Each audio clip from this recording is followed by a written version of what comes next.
here. Welcome back to sexyknitter.com. Today I wanted to share with you a little trick I like to call skein twisting. And that is how to create these lovely skeins of yarn that you'll see in the yarn stores. Now a lot of times if you don't have your yarn wound at the yarn store, you might have these skeins in your stash, and what happens a lot of times is that they come undone.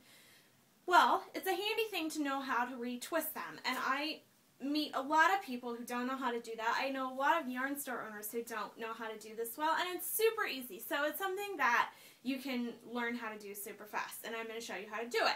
Now there are advantages to knowing how to do this, because once the skein is unwound, what's going to happen is that over time it's going to turn into a big tangled mess, and you definitely don't want that.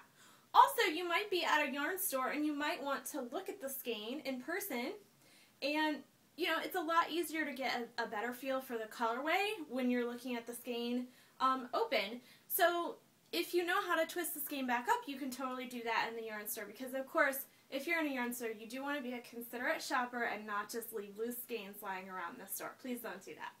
So what you're going to do, this is a fresh skein of vintage Barocco, and what you're going to do is you're just going to insert your hands into the skein. Make sure that you aren't going partially through the skein like that. You want to make sure that your finger is all the way through all of the loops on this end. I put the right end over my thumb. Actually, I put both ends over my thumbs like this. If there's a tag like this, you generally want it to be up kind of near your thumb, but not all the way up to your thumb like that. You want to leave maybe a couple of inches from your thumb.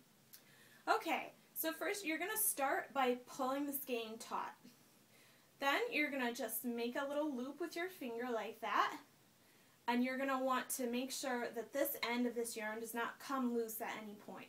So what you're going to do, my left hand stays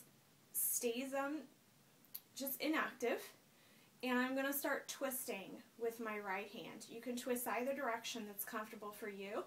You're just going to keep twisting until you can see right there I've got, it's kind of starting to bunch up right there at the end. So now what I'm going to do is I'm just going to pull the skein taut again. Okay, and that kind of evens out all of the twists. Then I'm going to give it just a couple of more twists, couple of more until it's nice and tight, and you can see if I let go of the tension, it's going to start folding back on itself. Now what you want to do, usually what I do here is I grasp it under my neck like this. You want to go ahead and get your forefinger and your thumb through that end, so that what you're going to be doing is grasping the other end of yarn. Okay, so you've got your forefinger and thumb through here.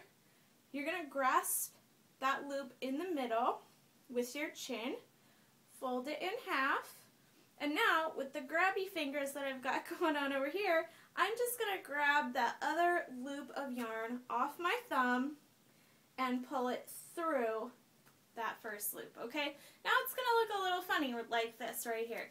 So what you're going to do, you're just going to give it a nice tug, straighten out the pretty tag, and there you go. Now you know how to twist the skein of yarn. Thanks for coming. See you next time.